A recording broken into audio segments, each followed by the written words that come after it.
Bonjour à toutes et tous, ravi de vous retrouver pour, ce nouveau live.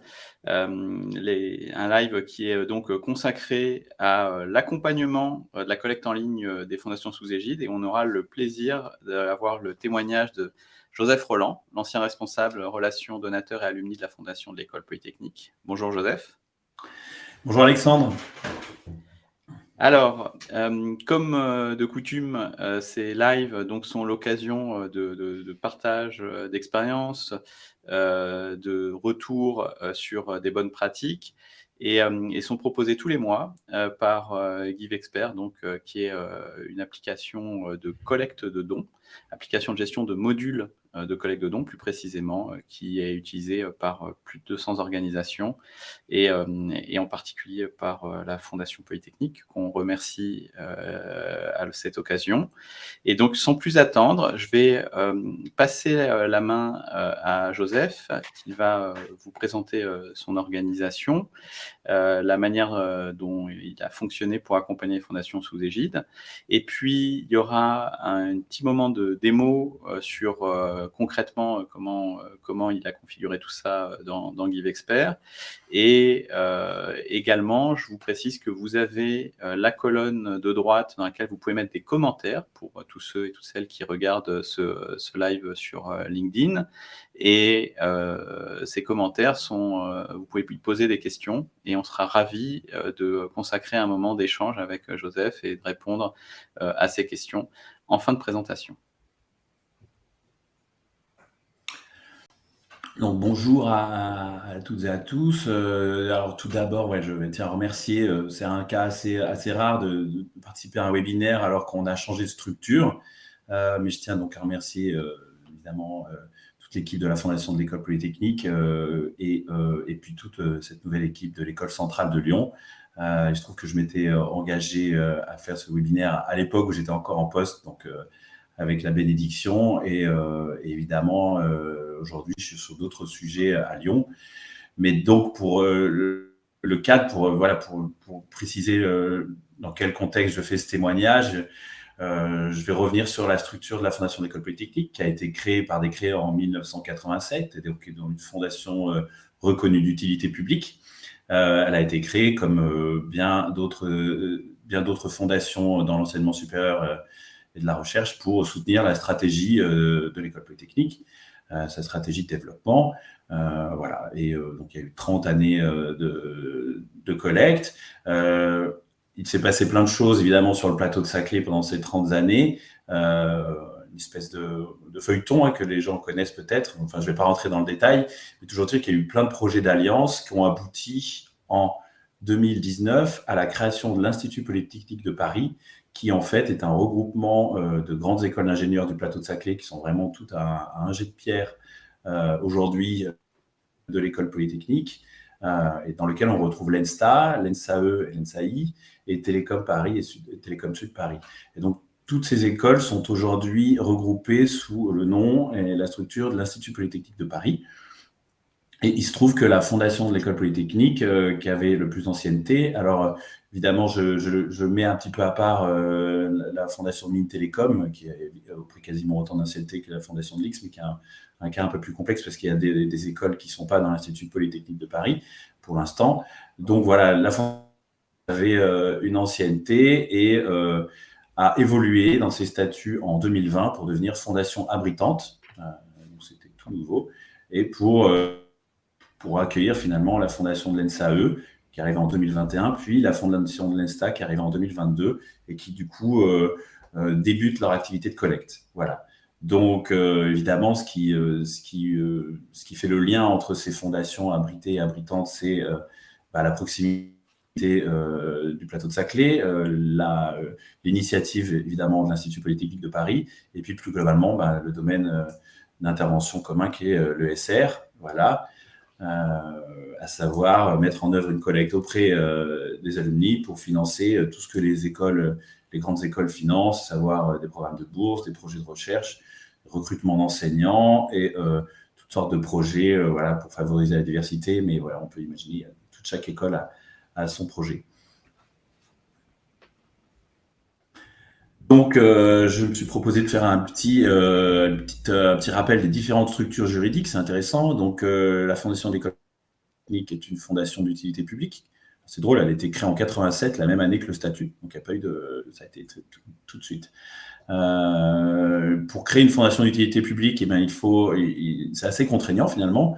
Il faut un capital de 1,5 million d'euros, de longues démarches, puisque ça passe par un décret en Conseil d'État, avec une autorisation du ministère de l'Intérieur.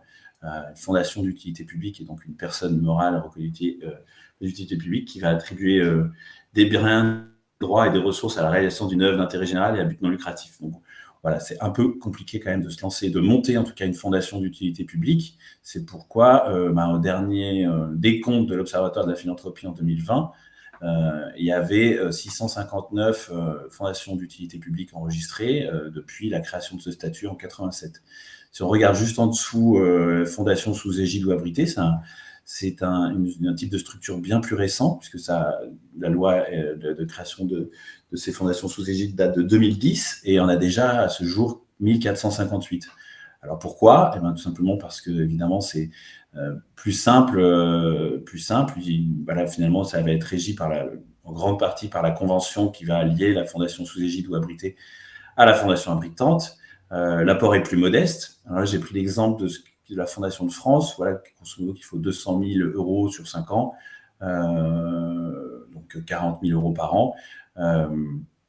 Grâce à la Fondation d'utilité publique et au lien, la Fondation sous égide bénéficie du même régime fiscal, c'est-à-dire l'IR et l'IS, mais également l'IFI. Voilà. En revanche, il n'y a pas de personnel moral, donc la Fondation sous égide doit respecter les statuts de la Fondation abritante. Alors, j'ai mis le dernier cas, ce qui me concerne aujourd'hui, puisqu'à l'École centrale de Lyon, je suis dans un fonds de dotation maintenant. Et donc là, il y en a quand même 3060, intéressant, depuis 2008. Voilà, c'est d'autres démarches encore plus simples. Mais attention, il n'y a pas l'IFI. Voilà, réduction IR et IS seulement. Donc, c'est un peu plus compliqué. Voilà, donc, il se trouve qu'à l'École centrale, on peut collecter de l'IFI, mais pas avec le fonds de dotation qui s'y trouve. Voilà, c'était juste pour poser un peu le schéma. Donc, en l'occurrence, dans le cas de figure, la fondation de l'IX, c'était la fondation abritante, et puis les fondations NSAE et NSTA sont les fondations abritées. Quels avantages chacun y retrouve ? Ben, finalement, c'est vrai que c'est la fondation abritante qui va avoir la gestion administrative, qui va avoir l'expertise sur les aspects financiers, fiscaux, patrimoniaux et encore juridiques. C'est elle qui, en fait, parce que reconnue d'utilité publique, a les avantages fiscaux pour émettre les reçus fiscaux sur l'IR, l'impôt sur le revenu, l'impôt sur les sociétés et sur l'IFI, et puis la capacité à recevoir des legs. Et en général, voilà, là on voit la différence entre la fondation de l'IX qui a 30 ans d'existence et puis les fondations abritées qui ont rejoint la fondation de l'IX qui se crée. Il y a un historique, une expérience, une expertise et une crédibilité qui est parfaite pour les fondations abritées pour se lancer. En tout cas, on peut apporter quelques conseils.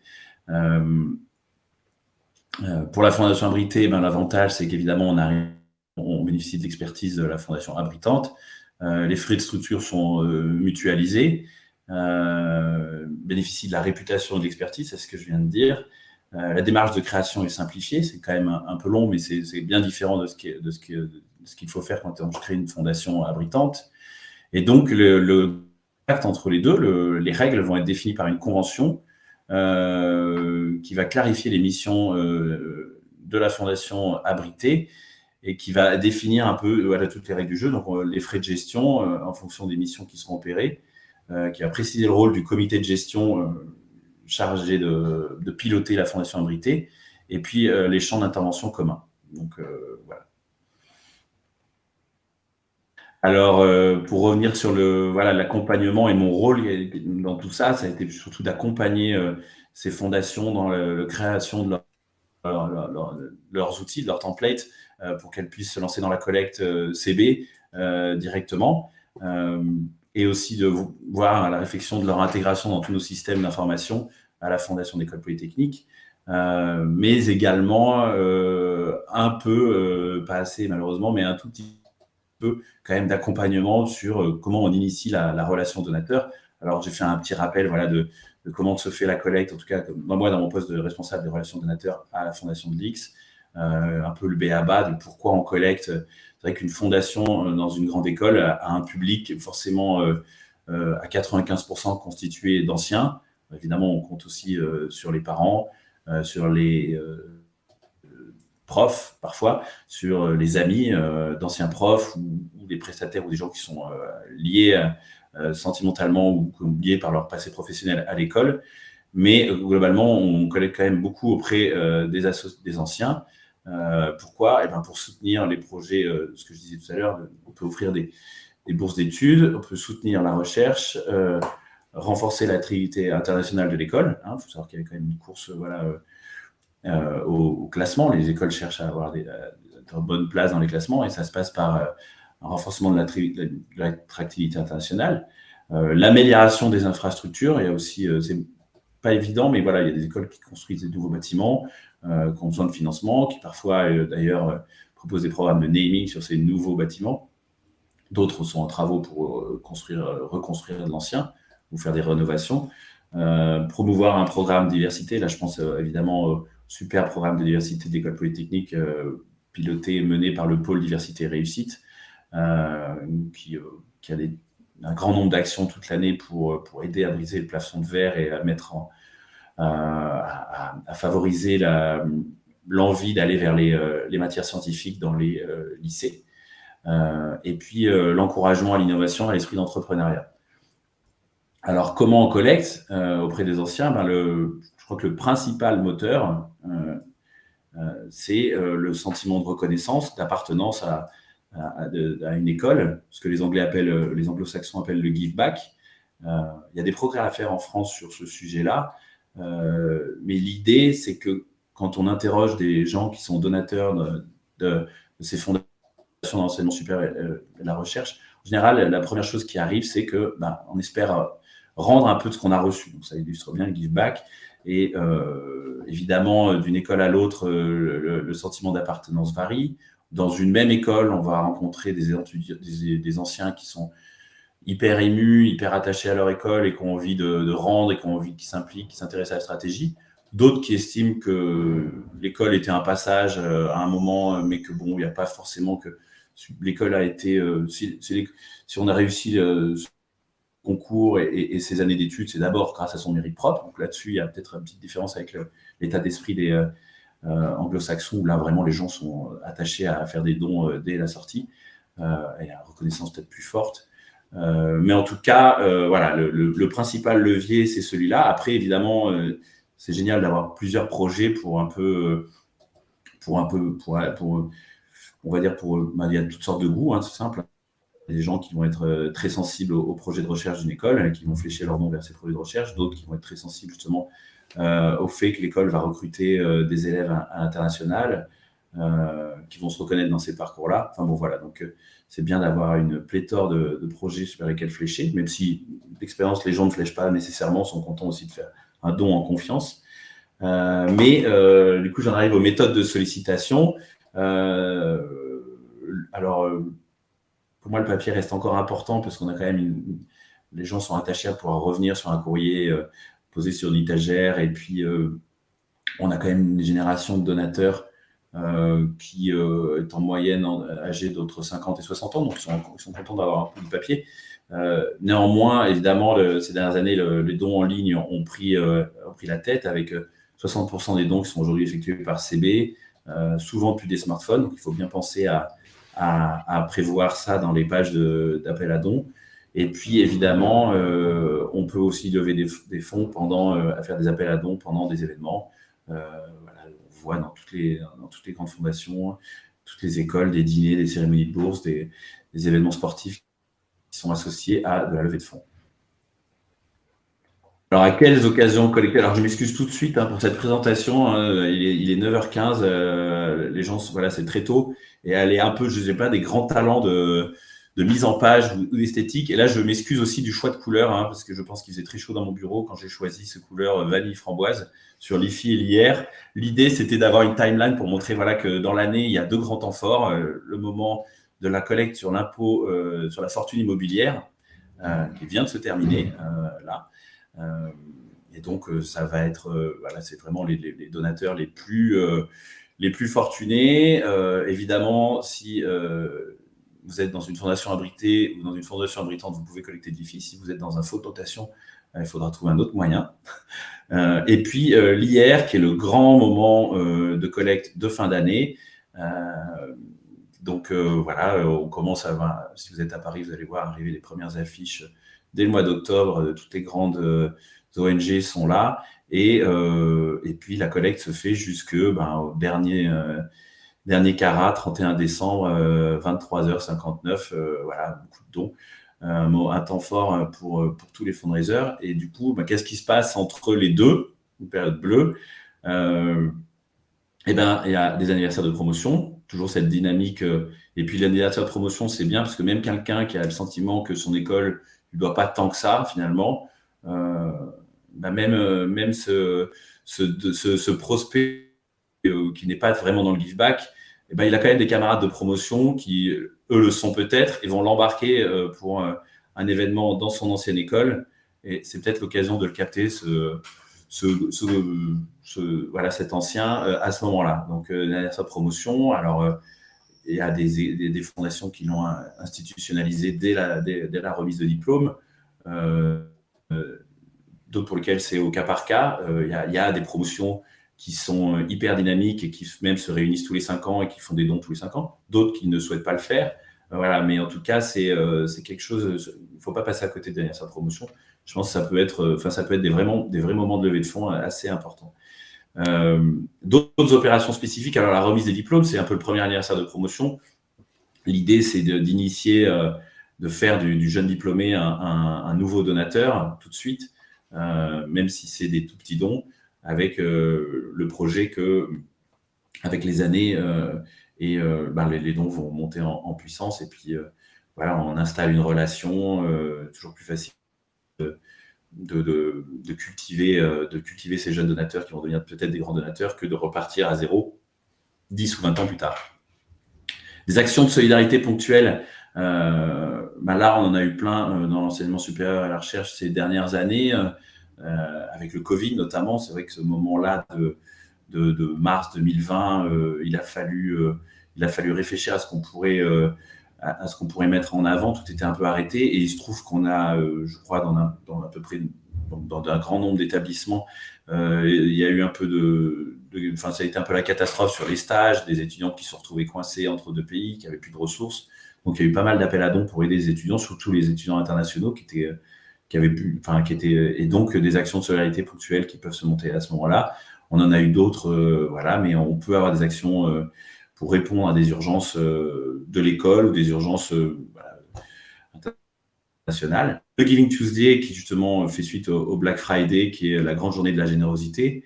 Donc c'est le moment d'imaginer une action, un petit peu peut-être de faire quelque chose qui sort un peu de l'ordinaire. Le PID, j'ai toujours trouvé le concept du PID génial, même si je pense qu'il y a beaucoup à faire pour collecter sur ce jour-là. C'est évidemment le 14 mars, le 3-14. Donc c'est un jour pour collecter pour les mathématiques. Et puis les vœux en début d'année, on peut collecter juste après l'IR finalement. Alors là, il y a deux écoles. Il y a ceux qui décident de ne pas, que c'est le moment un peu de la trêve, qu'on laisse un peu tranquille ces donateurs et qu'on les remercie pour le soutien et pour tout ce qu'ils font. Et puis il y a ceux qui les remercient, qui leur souhaitent une bonne année, mais qui n'oublient pas quand même de mettre un call to action en bas du mail. Là, il y a deux écoles. Voilà. Alors, ma slide suivante. Ça ne déroule pas.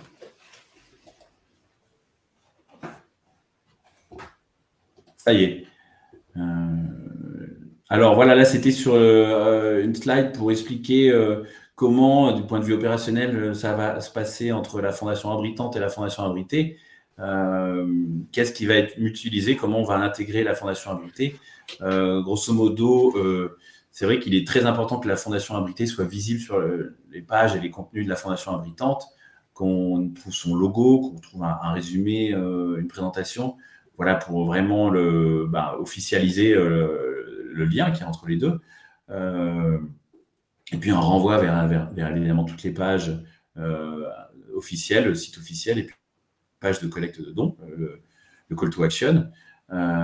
Et évidemment, c'est au niveau du back-office que vont se passer plein de choses sur la mutualisation, puisque on va partager les outils. En l'occurrence, aujourd'hui, on est là pour les Give Experts.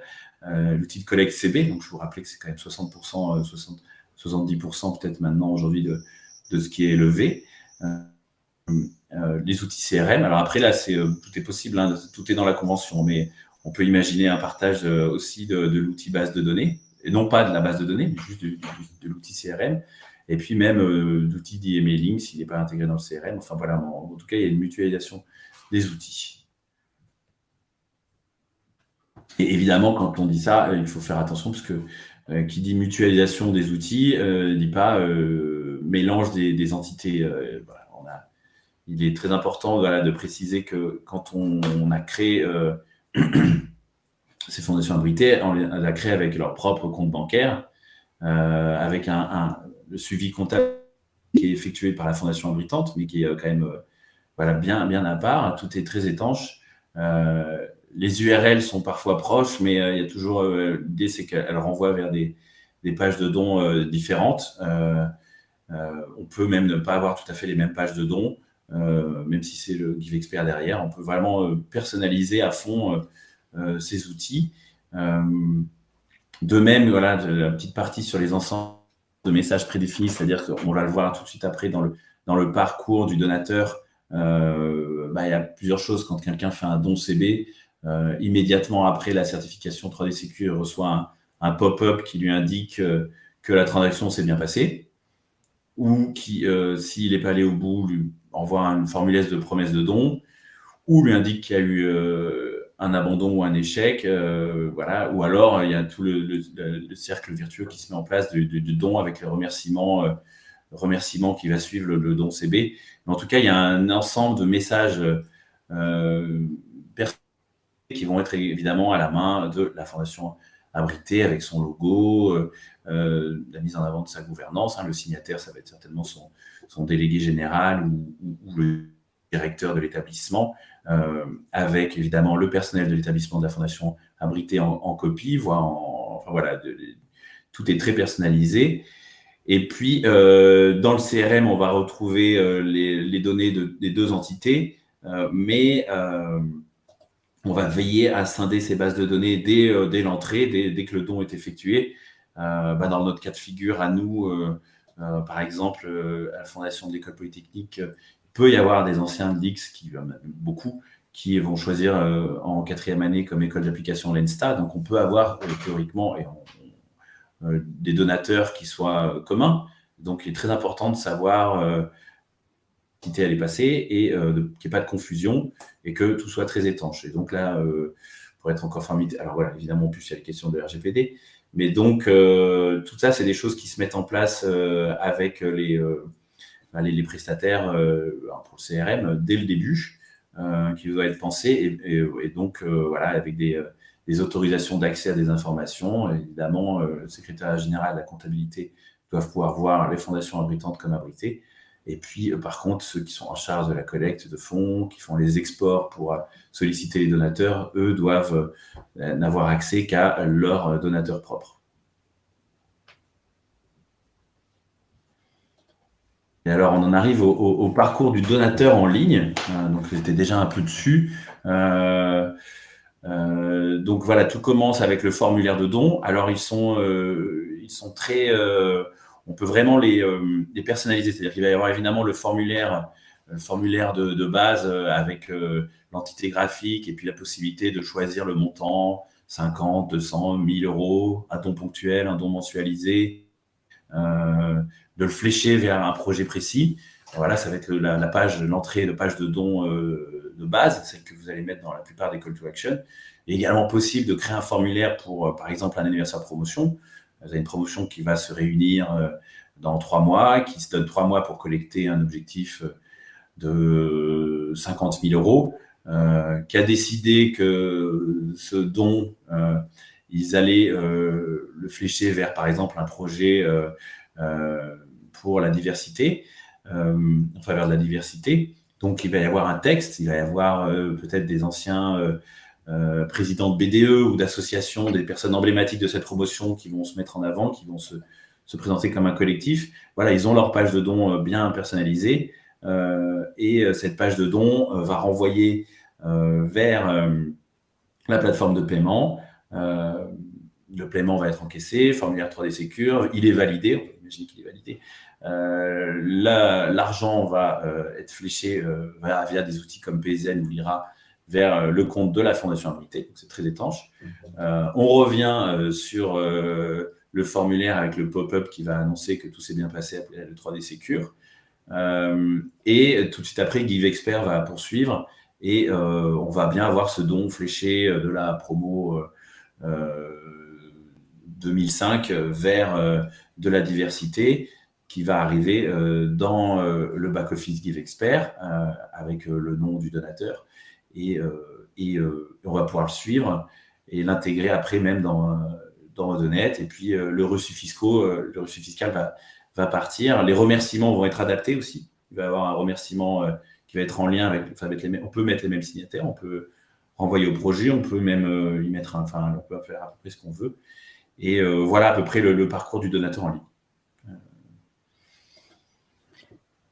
Je crois qu'Alexandre, je vais te laisser la parole. Justement, on va le regarder ensemble. Hein, je pense que c'est voilà, c'est ça, c'est le moment démo. C'est ce qu'il y a de mieux. Donc, attendez. Hop. Donc, voilà, de la théorie à l'exemple, on va dire, à la pratique. Donc, c'est le site de la Fondation Polytechnique.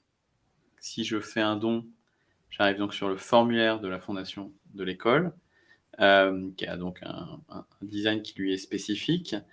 Tandis que, comme tu le disais très justement, en fait, les fondations sous égide disposent de leur propre page, donc, par exemple l'Insta, et avec leur propre formulaire de dons, qui peuvent être tout à fait différents.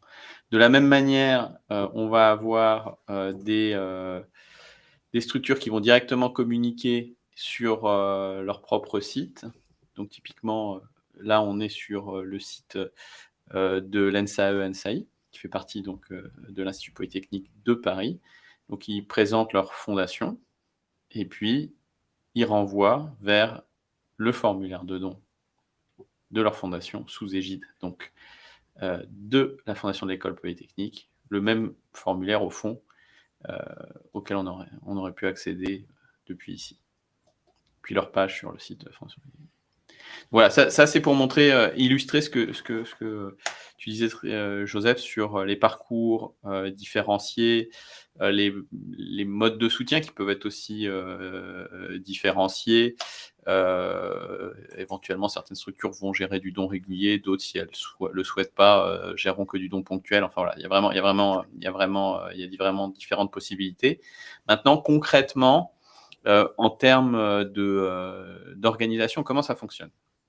En fait, depuis, alors je vais vérifier que je suis connecté toujours, oui. Depuis le back-office de GiveExpert, il y a la possibilité, en l'occurrence pour la Fondation Abritante, de gérer des sous-organisations. Donc ça veut dire quoi? Ça veut dire qu'à côté de sa propre structure, on va pouvoir créer une structure abritée à laquelle vont être attachés des modes de paiement qui peuvent être différents et aussi des utilisateurs qui sont susceptibles d'être différents. Donc là, par exemple, voilà, un deuxième compte, de manière à ce que ces personnes-là, qui sont les fundraisers ou les responsables de la communication à l'intérieur de la fondation sous égide, aient la main pour à la fois suivre leur collecte à minima, donc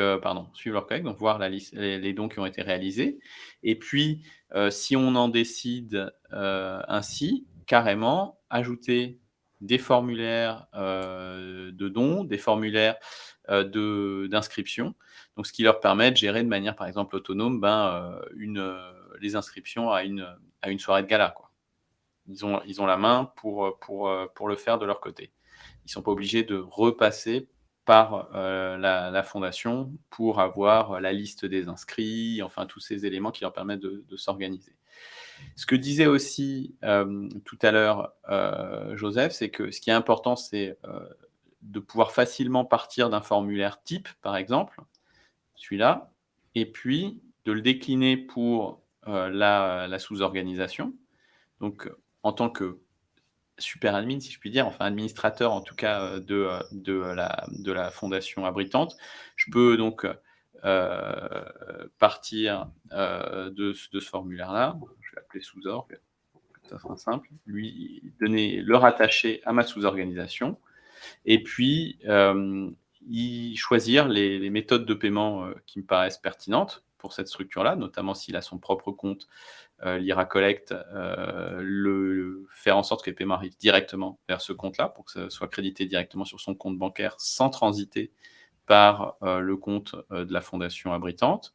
De la même manière, personnaliser tous les aspects graphiques pour créer un parcours de don qui soit cohérent, depuis, le site, de la fondation abritée, voire carrément depuis le site, de l'école, hein, qui fait partie, d'IP Paris et qui va mettre en avant sa fondation sous égide, que ce soit au niveau des couleurs, des textes et puis gérer des messages, email, messages affichés qui soient là aussi et puis des contenus sur la page, qui soient là aussi, ben, spécifiques à cette organisation. Donc, il y a vraiment la possibilité, d'avoir un dispositif complètement, personnalisé et donc d'avoir un formulaire qui va être accessible, qu'on va rendre accessible justement à l'utilisateur, celui que je vous montrais tout à l'heure, de ma sous-organisation qui lui, voilà, va retrouver, le formulaire que je lui ai créé,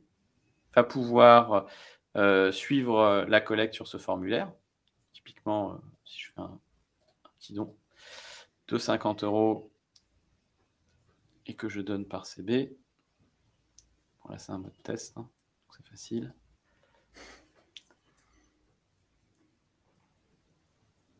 Voilà, je vais avoir, en revenant ici sur le suivi, ce don qui apparaît et donc je vais vraiment autonomiser,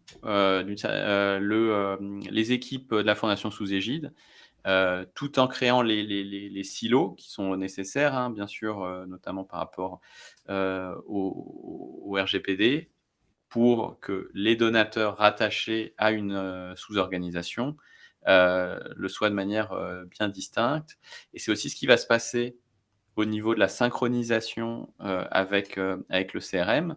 Dans ce cas-là, pour les sous-égides, Edonet, CRM, savoir que les donateurs de chaque organisation vont bien, rejoindre, la liste des donateurs, de l'espace dédié à cette sous-égide au niveau du CRM et ensuite le CRM va émettre les reçus fiscaux là aussi, en prenant en compte le fait que c'est bien un don qui a été fait, à la sous-égide. Voilà, je ne vais pas faire non plus une formation outil Give Expert, mais voilà, l'idée c'était vraiment de montrer que, avec des outils adaptés, l'utilisateur, principal, bah, il a une sorte de cockpit, donc il peut lui, aller regarder spécifiquement pour sa sous-organisation, quelles sont les transactions qui ont été réalisées, avoir des indicateurs clés, gérer les accès, donc gérer, ce que peut voir, l'organisation. Donc est-ce qu'on lui laisse ou non, par exemple, éditer des formulaires ou est-ce qu'on lui laisse juste accéder à la liste et puis on garde la main sur les formulaires? Il y a des choses sur lesquelles, par contre, on gardera toujours la main au niveau de la britante, hein, comme, les méthodes de paiement. Il ne s'agit pas de lui permettre, d'ajouter, des méthodes de paiement. Il faut qu'il passe, comme derrière, il y a le suivi comptable par la fondation abritante et les équipes de la fondation abritante pour ajouter, éventuellement un autre, tout mode de paiement. S'il veut ajouter PayPal, s'il veut ajouter d'autres choses, il faut qu'il passe par la fondation, abritante. Comme c'est elle qui, derrière, va devoir suivre ses paiements et faire tout le travail comptable et le reporting financier. Mais par contre, on va pouvoir donc l'autonomiser sur ses actions de web marketing, sur ses actions de collecte en ligne. je reviens sur notre présentation. Hop, je vais mettre. Ah, bah, il n'est pas arrivé au bon endroit. C'est pas grave, on va descendre, voilà. Voilà pour cette présentation. Comme de coutume, on va prendre 2 petites minutes et pour vous permettre de répondre à un petit questionnaire, nous donner des idées sur les prochains ateliers.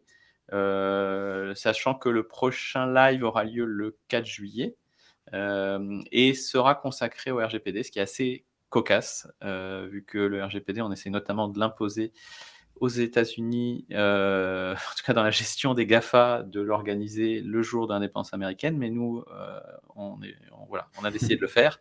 Et donc, si vous pouvez prendre 2 secondes pour, enfin même 2 minutes pour répondre à ce petit questionnaire, vous dire quels sont les sujets que vous voudriez voir abordés, quel est votre sentiment aussi vis-à-vis de ces lives, l'intérêt que ça peut avoir dans votre travail, et ben, ce serait super. Et on reprend la parole donc à la suite pour répondre aux questions qui ont été posées et vous permettre d'échanger avec Joseph.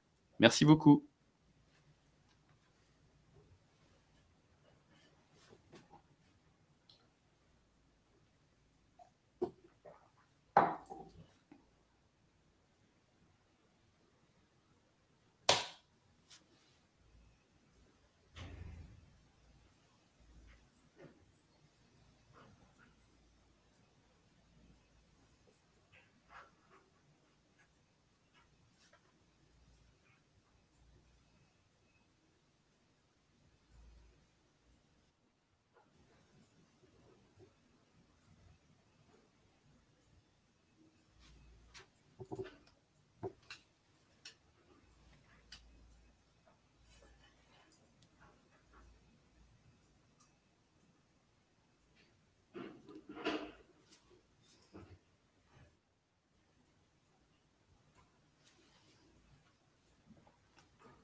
Bon, bah, merci à toutes, merci à tous d'avoir pris le temps de répondre à ce petit questionnaire. On va donc passer à la phase de questions-réponses et j'ai le plaisir d'inviter l'organisatrice de ces lives qui était en régie mais qui va apparaître, Ophélie, pour se faire la voix des personnes qui ont posé des questions. Merci Alexandre, merci Joseph pour cette présentation. Eh bien, pour l'instant, tout semble très clair puisqu'on a des débuts de réponses aux questions qui arrivent gentiment. Mais sur les premières réponses, il n'y avait pas de questions. C'était très clair. Alors, on a des premières questions qui arrivent concernant une remarque, questionnement concernant le prélèvement automatique. Alors je suppose j'ai pas plus de détails que ça, donc Est-ce qu'il faut le proposer ou non sous égide? donc alors c'est une question d'Ariane. Alors peut-être que Ariane, est-ce que dans le chat, vous pourriez préciser peut-être votre questionnement concernant le prélèvement, automatique? Mais je suppose que c'est dans la relation, peut-être avec les fondations, sous égide. Est-ce qu'effectivement faut le proposer ou alors comment ça se passe en termes de flux? Voilà, on est plus sur l'interprétation de la question, mais en tout cas, un questionnement autour du prélèvement automatique. Ouais, peut-être sur le fonctionnement du prélèvement automatique. Si tu veux que je réponde, Joseph, sur son... Ouais, je pense que sur les prélèvements SEPA. Ouais, alors il y a 2 manières de mettre en place, de gérer du prélèvement SEPA. Il y en a une qui consiste, enfin, depuis un formulaire en ligne, hein, encore une fois. Il y en a une qui consiste à dématérialiser la signature électronique du mandat SEPA. Donc c'est-à-dire que, le donateur va, saisir, son BIC, son IBAN, et puis, après avoir saisi son BIC, et son IBAN, il va, saisir aussi son numéro de téléphone. Je peux vous le montrer. Donc si je reviens sur ce formulaire. Donc voilà, donc l'idée, c'est véritablement qu'on va éviter l'envoi de courrier. Donc il va saisir son BIC, son IBAN, un numéro de téléphone et il va recevoir, un peu comme pour 3D Secure, un code à usage unique qu'il va saisir et de cette manière-là, il va y avoir ces données-là, donc le BIC, l'IBAN, le montant, qui vont être transférés au CRM et c'est le CRM qui va générer le fichier qu'on appelle EBIC. C'est un format en fait de fichier XML qui est la bande de prélèvement. Et donc en fait, ça veut dire quoi? Ça veut dire que le CRM, d'une certaine manière, il va centraliser cette bande de prélèvement en ayant à la fois les mandats qui ont été retournés par courrier, qui ont été saisis donc directement dans l'interface du CRM, et puis ceux qui ont été signés de manière électronique et qui redescendent aussi dans le CRM. Donc, et ensuite, comme à chaque fois avec le prélèvement, il va aussi devoir gérer le fichier réponse de la banque parce que potentiellement, il peut y avoir des codes de refus comme des comptes fermés, des personnes décédées. Voilà, il y a toute une série d'informations à traiter en retour de la banque. La deuxième manière de le traiter, c'est c'est de complètement le sous-traiter, si je puis dire, enfin le laisser au prestataire de paiement. En l'occurrence, on peut faire ça avec l'IRA-Collect, on peut faire ça avec des outils comme GoCardless.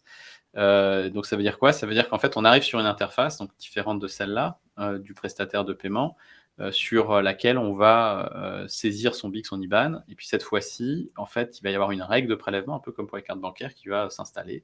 Et tous les mois, ces sommes vont être prélevées. Et là aussi, de la même manière, c'est le prestataire qui va gérer les retours, les erreurs potentielles, les refus, et qui va notifier GiveExpert de ces causes de refus. Et donc, ces informations seront disponibles en réalité, en fait, dans la liste des transactions, où on retrouvera donc, alors si j'élargis un petit peu, on va retrouver des codes refus. Alors bon, là, j'ai que des tests validés, mais on va retrouver des raisons pour lesquelles le paiement a été refusé. Donc voilà le mode de fonctionnement.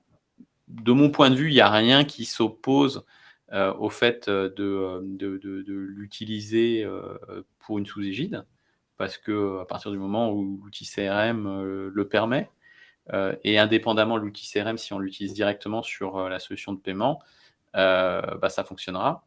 La seule question, d'une certaine manière, que ça pose, à mon sens, c'est plutôt celle mais là peut-être Joseph, tu pourras donner du contexte, de l'audit, du suivi, parce que forcément, il faudrait éviter d'avoir du don régulier affecté, parce que je pense qu'à ce moment-là, ce sera à la fondation abritante de vérifier le bon usage des fonds.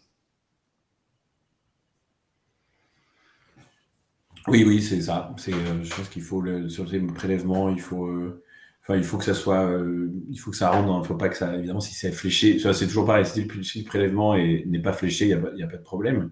S'il est fléché, il faut le surveiller parce qu'évidemment, il faut aussi financer, il faut aussi dépenser ses fonds correctement. Donc sur des gros montants, parfois ça va au-delà de ce qui a besoin d'être dépensé. Donc, il faut savoir, il faut surveiller ces mandats, les mettre en place et puis savoir aussi les interrompre quand les donateurs le souhaitent. Voilà. Je sais pas si c'est bien. Merci à tous les deux pour la réponse à cette question. Ariane, n'hésitez pas à nous dire si ça répond bien à votre questionnement sur la mise en place de ces prélèvements automatiques. Il y a une question également de Brune qui nous demande où sont enregistrées les coordonnées des donateurs dans le CRM de la Fondation Abritante ou dans le CRM de la Fondation Abritée? Alors, en fait, ça va être le même CRN, c'est-à-dire qu'il y a un contrat qui est fait avec, par exemple, le donateur et qui va être mutualisé. Mais évidemment, quand un donateur de la Fondation Abritée fait son don, il est marqué, il est identifié du nom de sa structure. Il y a tout un passage, il est passé par une page de don qui est différenciée. Donc, dès le début, on sait, même si par ailleurs, par exemple, il pourrait être aussi donateur de la Fondation Abritée, on sait qu'il est passé par tel endroit et que donc c'est un don qui va vers la Fondation Abritée. Et de fait, il va aller rejoindre tous les donateurs de cette Fondation Abritée dans le CRM. Et donc, c'est ce que j'expliquais avec les cloisons, c'est-à-dire qu'ils sont tous ensemble parce qu'évidemment, on a besoin de consolider. Ça va être la même équipe de comptabilité qui va consolider, qui va travailler qui va travailler sur ces donateurs, mais on fait en sorte de ne pas les mettre dans le même tiroir. Voilà. Du coup, ça va peut-être compléter la question, de Yoko qui demande si la fondation enfin, en tout cas, c'est une question par rapport aussi à la base de données. Si la fondation abritée souhaite faire une campagne de mailing, par exemple, donc si elle a bien compris, il n'est pas possible de partager les bases de données entre fondations abritantes et fondations abritées. Enfin, en tout cas, tout est fait en sorte pour que ça ne se fasse pas dans leur intérêt mutuel, parce qu'évidemment, ça ne va pas être les mêmes équipes, en général, il va y avoir une équipe qui va s'occuper de la collecte pour la fondation abritante, puis une autre équipe sur la fondation abritée. Après, je ne sais pas, ça c'est vrai que c'est dans mon exemple de scindé. On peut imaginer un cas de figure.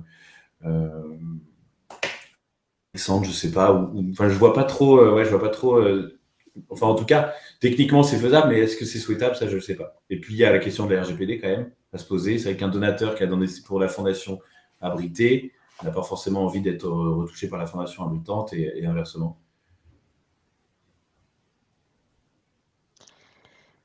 Ouais, c'est-à-dire que légalement, le donateur, il est donateur de la fondation sous égide, mais il reçoit bien un reçu fiscal où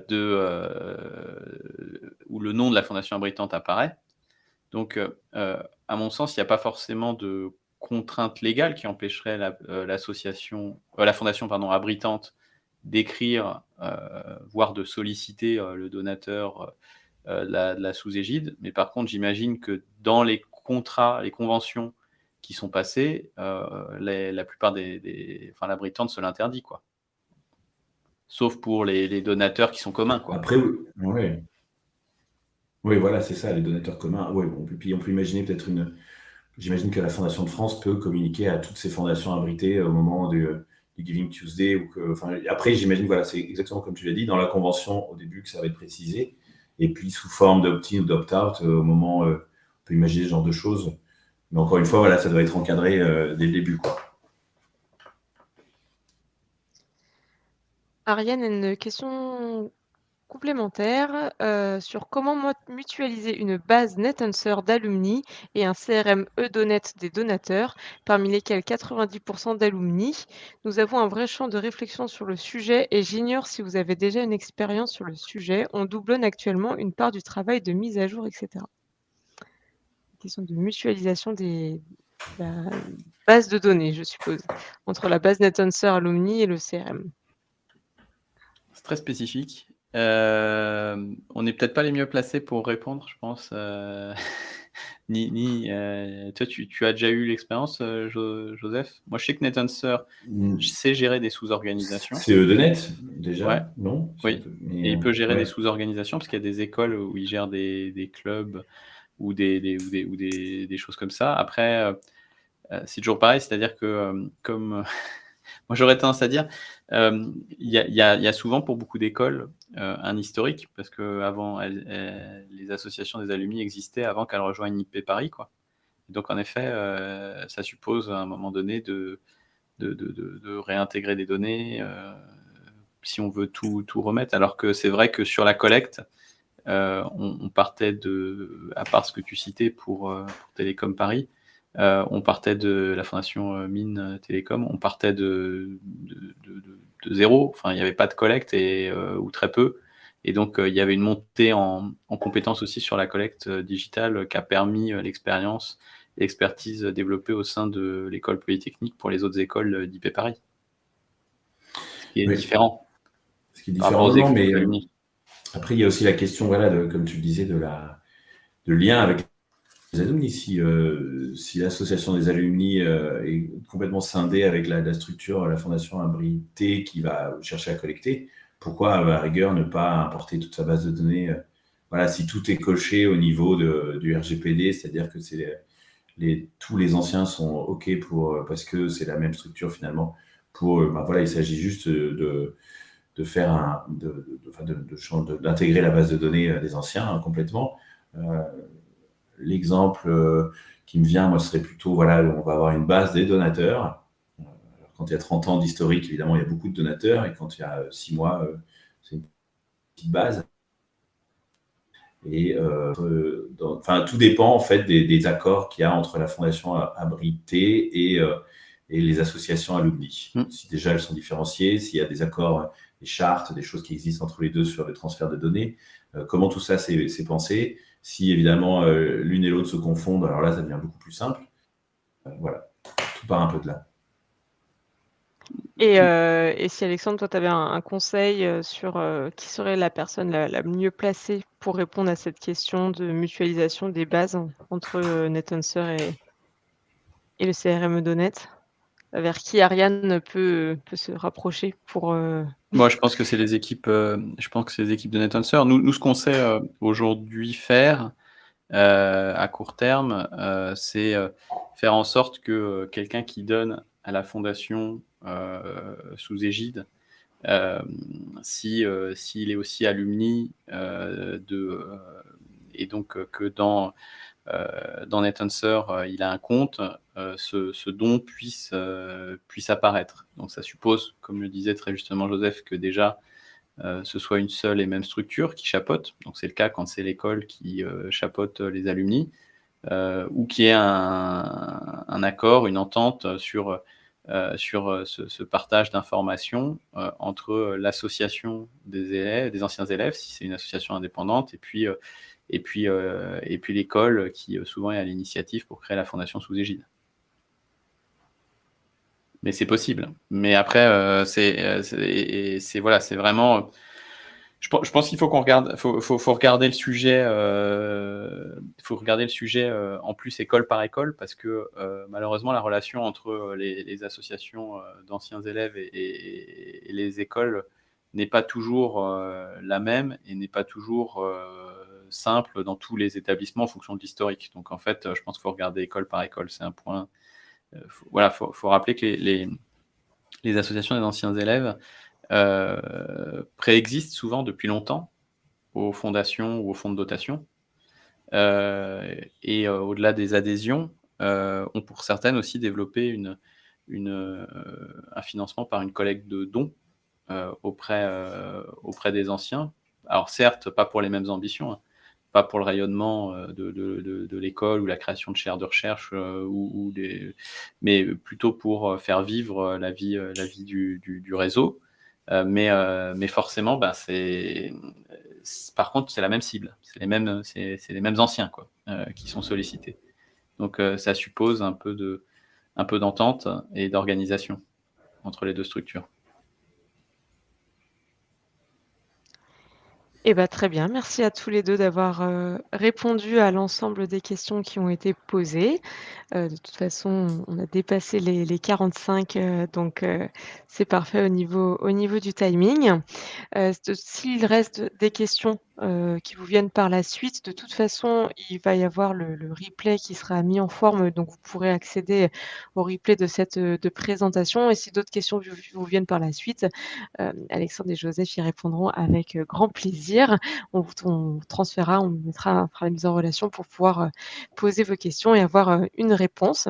Donc encore un grand merci pour votre participation à ce live. Et comme l'a dit Alexandre en introduction, le prochain live aura lieu le 4 juillet en lien avec les actualités RGPD 5 ans après la promulgation du règlement. Merci beaucoup Joseph pour ton témoignage, pour ton temps et tout ce partage d'expérience. Merci à toutes et tous aussi de nous avoir suivis. Merci Alexandre, merci Ophélie, merci à toutes et tous. Et puis donc on se donne rendez-vous le 4 juillet. Bonne journée tout le monde. Et puis avant peut-être au séminaire AFF pour ceux qu'on aura le plaisir de croiser sur place. Bonne journée. Bonne journée. Très bonne journée.